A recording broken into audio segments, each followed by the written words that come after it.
There is a war unfolding on FX and Snowfall is to blame. We're in the midst of the final season of this high-stakes drama about the 1980s crack epidemic. It's time to commit, whether you've been a devoted fan since episode 1 or you've only ever wished to watch this show. Desperation will grow if there are no options. The kind of despair that makes you lose track of who you are and force you to live only in a primal panic of fight or flight. Black people have been experiencing the world in continuous survival mode for centuries, to the point where stress is so pervasive that racism has been labeled a public health emergency. Black Americans have spent generations living in a culture that will stop at nothing to deny them even the most basic human rights.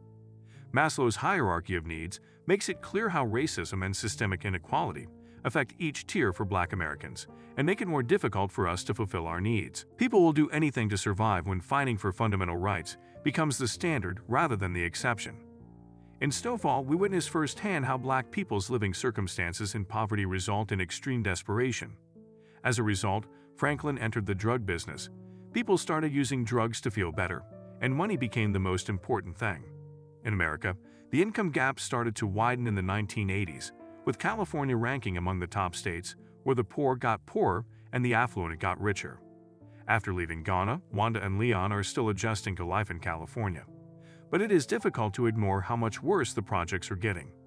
In addition to the widespread drug use and violence, Dion has developed the bad habit of shooting at the street lights, which makes it more difficult for police to see his men participating in illegal activity.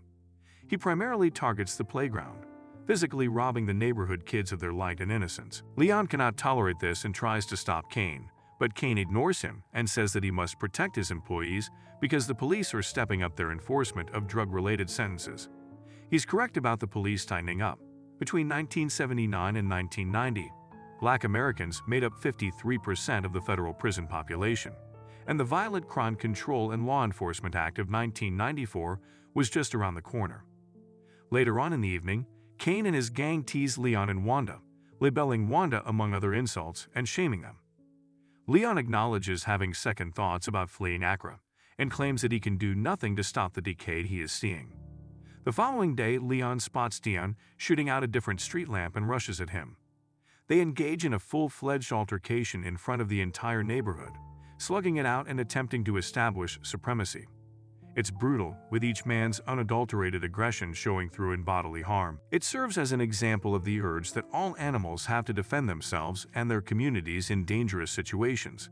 They argue back and forth for some time, with Leon occasionally laying on the ground as Dion taunts him further by saying that Leon abandoned his people when they were starving and no longer had the desire to live in this world. The effort to undermine his ego is the last straw for Leon, who stands up, breaks a glass over Dion's head, and emerges triumphant. All the characters in Snowfall are in a tight spot. It's not just the people in the projects behaving desperate. Ruben receives a message about broken pipes while lights are going out in the projects, calling him to work. His operation is in a bind, even though pipes aren't actually broken.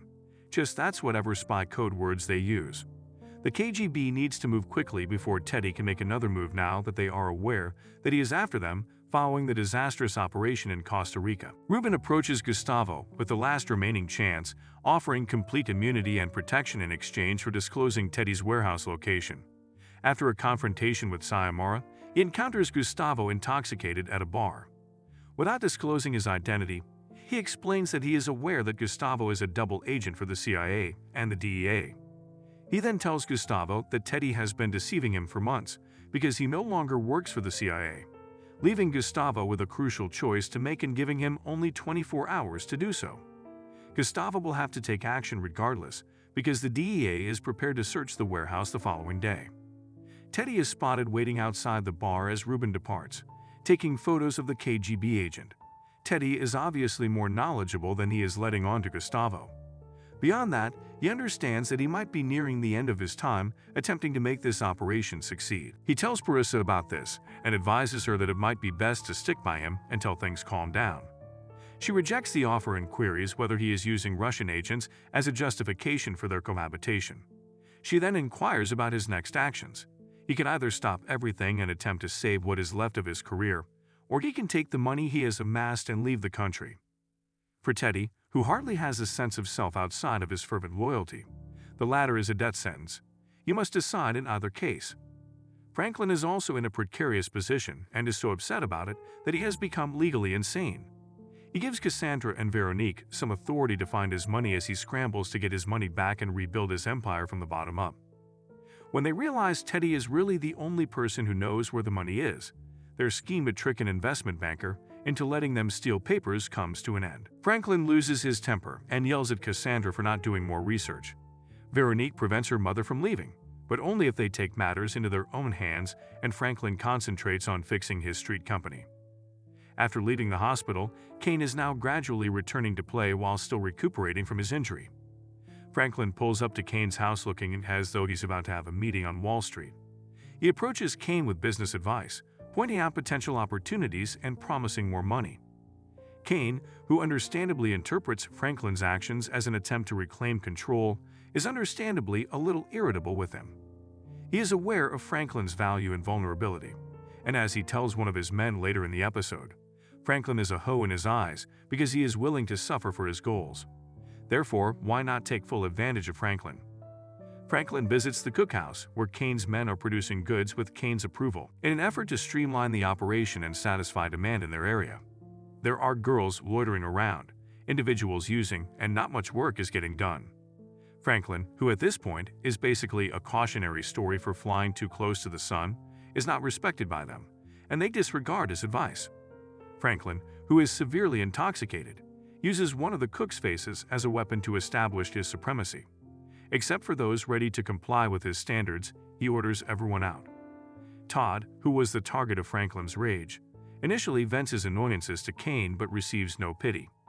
He therefore approaches Jerome and Louis, reasoning that his enemy's enemy is also his ally. He reveals Kane's residence and joins Jerome and Louis' squad so they can shoot up the house as Kane and Franklin meet there.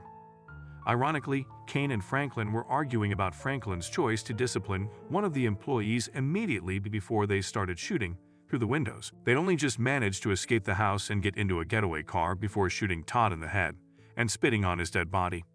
Todd was one of the attackers. Einstein is such a fascinating supporting figure. I like how Leon encourages him to attend college and acts as a guide to him. Why go to college for an average life with book smarts when you can live an extraordinary life with street smarts, Dion told him, is sadly a very prevalent situation in the hood. Since Wanda is back at home with crack and crack users, I genuinely feel for her. Although I know she'll do a lot of good working in the shelter, it was heartbreaking to see how she responded when those kids spray-painted an addict who was passed out. Considering that I don't believe Veronique or her mother, I find the camera work in the scenes with just Franklin and Veronique to be particularly fascinating. After Franklin's outburst at Cassandra, I found it intriguing that the couple initially spoke back-to-back.